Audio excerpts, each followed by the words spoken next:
What's up, guys? Episode 2 of the Trading Boot Camp. I'm just going to start out by saying I just recorded this entire video and realized at the end that my mic was muted. So, here's take 2. Oh, you gotta be kidding me. I'm so pissed. But yeah, episode 2 today. We're going to be talking about candlesticks. So, I'm going to teach you guys how to read a candlestick and everything to do with them, why they're important, and how I use them. Okay, so the very first thing I want to teach you guys is time frames. So I don't want to confuse you guys by looking at this chart. Just ignore everything and listen to me. So as you can see right now up here, it says I'm on the 5-minute time frame.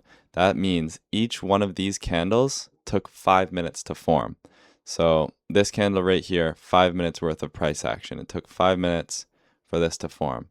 This candle, 5 minutes, 5 minutes, 5 minutes, 5 minutes. Each one of these is 5 minutes. You see this candle's being formed. It has 17 seconds left before it closes, so it's almost been 5 minutes that this one's been doing its thing.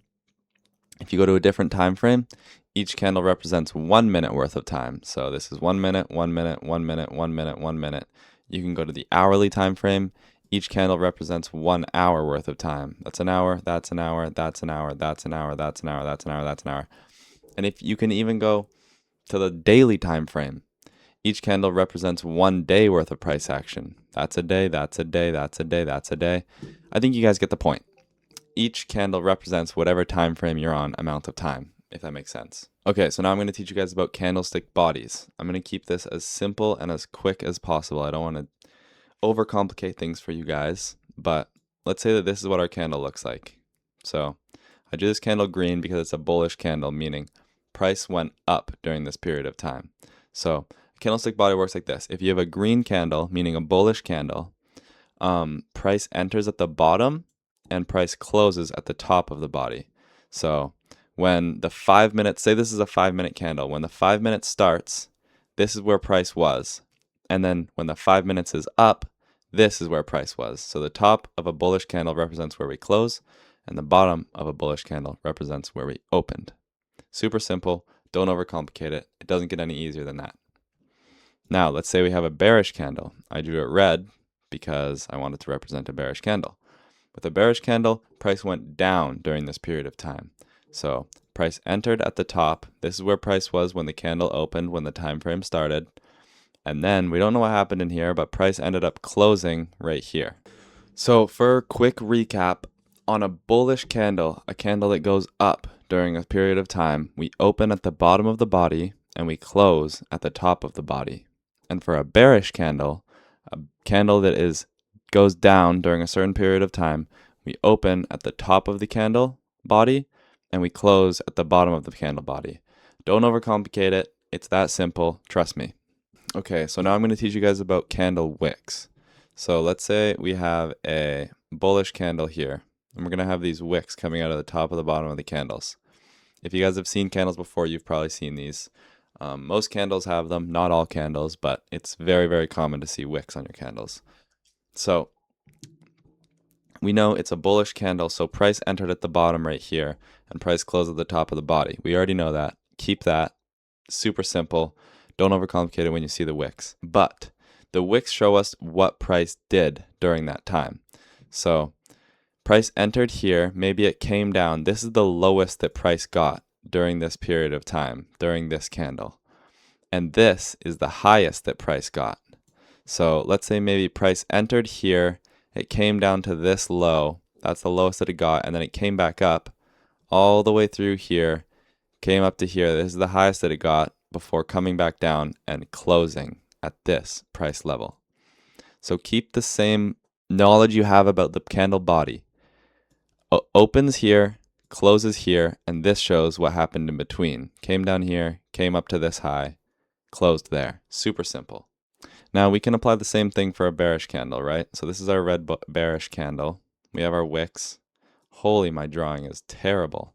Anyways, with a bearish candle, we know that price enters at the top of the body and price closes at the bottom of the body. But this is the highest that price came, the top of the wick, and this is the lowest that price came, the bottom of the wick. So price entered here, came up to this high, went all the way down through the body, came down to this low, and then came back up and closed right there. Same thing as the bullish candle, just reversed. Sorry, I couldn't find my words. You guys get it though. Please tell me you get it. Okay, now I'm going to teach you guys a little bit more about candle bodies. So I'm just going to remove the wicks for now, just to keep things super simple. But let's say that we have a super big bearish candle right here. This means that sellers were heavily in control during this time frame. So price entered here, and sellers just dominated the market, pushing price down here. Buyers couldn't win. Sellers kept winning, and we closed down here. This is heavily dominant selling power. And obviously, you guys could assume it'd be the exact same for a bullish candle. We have a super big bullish candle. This shows that buyers were heavily in control of this market and sellers did not win. Buyers won. We entered out down here. We closed up here. Now, a big mistake that lots of beginners make that I want to address with you guys is just because a buyer or a seller won in a specific time frame doesn't mean that that's going to happen in the next, right? Like, it's not like you can see a super big buying power candle like this and be like, oh, buyers are in control of the market. Let me take a buy position. Don't do that. You're never going to become profitable. You're never going to make money. You're just going to lose. There's so much more to it. There's so many more confluences that you need to learn. So just please do not do that. Okay, so now I'm going to teach you guys a little bit about different types of candles, rejection wicks, and stuff like that. So let's say that we have a candle looking like this, and then our wicks look something like this. We have a super big wick on the bottom, and let's just say we have a mid wick on the top. So we know from our education on the candle body that this is where price entered, and this is where price closed. And this signals that sellers were in control for a bit. We took price all the way down to here, and then buyers took control of the market. Buyers pushed price all the way back up, all the way up here, and then sellers took control for a little bit more, took price down to here, and we closed. So this shows to me that sellers were trying to win, and then buyers outpowered them and pushed price all the way up, leaving this wick, meaning buyers are in control of this market. Now again, this is something I want to make very clear with you guys. Using these candle patterns isn't what's going to make you profitable. This is literally just the base. This is the very first thing. We have so much more to learn, so many more confluences to add into our strategy. And if you guys are going to try to go on TradingView and start taking trades with what I just taught you, just you're going to make me go crazy. Don't do that, please. Candlesticks aren't about predicting the future. They're just about telling what price action did during a specific time frame. A good trader is never going to look at a candle and just enter a trade. They're going to combine the structure of the candle with other confluences and other things that they know, other trading knowledge they have, to form a bias about where the price is going to go.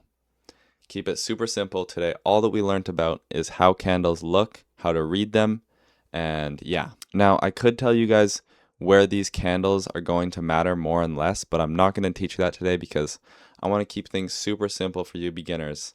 I'm just going to teach you about a candlestick and how to read it. I'm not going to teach you about anything else. I'm not even going to say the words. This is all. Don't overcomplicate it, and I hope you guys are understanding so far. Okay, now that I'm done drawing this stuff up, I'm going to hop into the charts, and I'm going to show you guys some real examples. So before we hop in, I don't want you guys to get confused. Just focus on the candlesticks and the wicks. Don't focus on anything else, okay? And also, I want to let you guys know that my bullish candle, so my candle that went up, is blue, and my bearish candle is black. Just because I like it better. I don't know. That's just how I have it, okay? Don't judge me for it, jeez. Yeah, so let's look at this candle first. You see this black candle right here? This means that this is a bearish candle. So we can see that price entered at the top of this candle, right? And then what happened? I'll give you guys a couple seconds. What do you think happened after that? If you said price came up, went to this high, and then came down and went to this absolute low, and then closed at the bottom of this bearish candle, you'd be right.